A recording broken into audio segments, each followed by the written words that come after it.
Maupay na adlaw mga sangkay! For today's vlog, isi-share ko lang sa inyo ang mga kaganapan today. At syempre, partner natin dyan si Kagayako Capsule. Nasa yellow basket ko yan sa TikTok. Bili na kayo. Sige, At syempre, kay aga-aga, may topak ang aking dalagin. Andit yun nga ni. Ano ko na send ko na? Oh? Ayan ito. Kakano? Ano ka na dyan? Deliver natin? Oo. Nasend ko na ako rin makakita nga da. Kakano? Anong tugyan madlaw? Nako niya ni outro. Ma'am, pwede ma-outrohan resibo, pwede pabutang name SFF. Sige na yan po. O, ano, iyak? O sige, iyak. Ano, bakit di ka na umiiyak? Ha? Ang lakas-lakas ng iyak mo kanina. Binidyohan ka lang na nahimik ka. O ano? Lakasan mo pa. Iyak pa. Tapos na. Ha?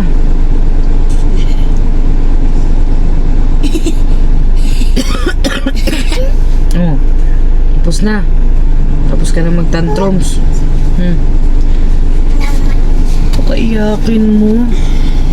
Now what?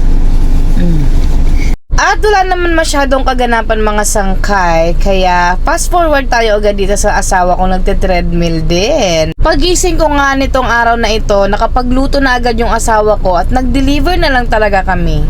At habang nga nag-aantay ako matapos yung asawa ko sa treadmill, nagbantay lang muna ako ng aming dalaging ding. At ito na nga yung day 8 natin mga sangkay. Super late upload na talaga mga sangkay. Bawi-bawi din tayo pag may time. Sobrang dami natin nakain nung birthday ko. Syempre, it's my day naman. Kaya pagbigyan nyo naman akong kumain-kain.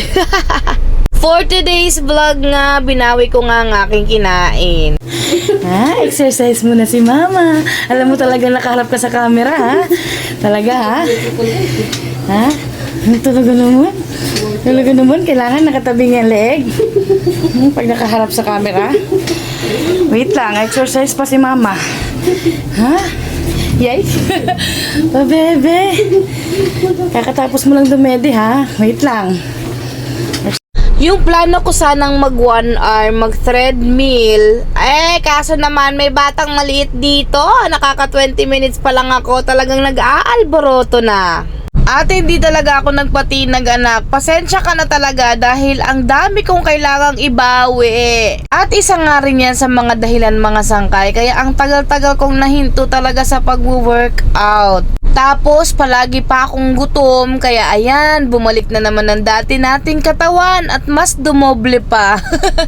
Nag-decide nga ulit akong bumalik sa pag-workout mga sangkay kasi feel ko hindi na mabuti ang aking nararamdaman. At lalo pa nakikita ko sa mama ko na lahi talaga namin ang diabetes at sobrang lalaking mga tao. I mean, matataba. Kaya hanggat bata pa at marami pa tayong oras at may lakas pa tayo para bawiin natin ang ating mga kinain, kailangan ma-dissolve yan ng mga taba-taba na yan. Gawin na natin agad-agad. Ma-dissolve? Bala ko naman talaga mag 1 hour kaso hindi talaga natuloy mga sangkay dahil ang anak ko hindi na talaga nagpapaawat. Hay, ang hirap talaga maging padede mama. Hindi ka talaga basta-basta makakapagbalik alindog. Charot!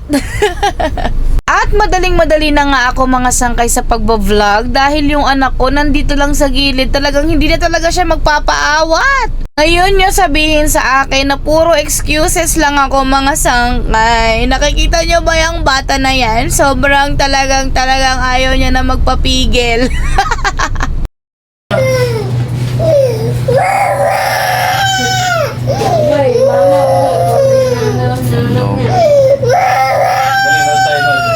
Don't get me wrong mga sangkay, pinadede ko naman siya before ako nag-workout at pinatulog. Kaso nagising, tapos gusto na naman dumede kahit naman di naman siya gutom. Gusto lang talaga niya akong katabi.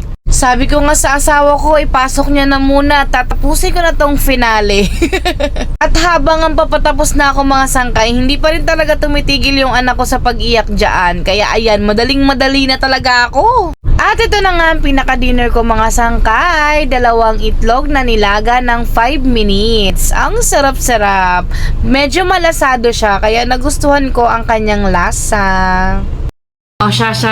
Hanggang dito na lang ang video natin. Maraming salamat kung umabot ka dito. Bye! Please support our small business. Maraming salamat po. Yun lang. Bye!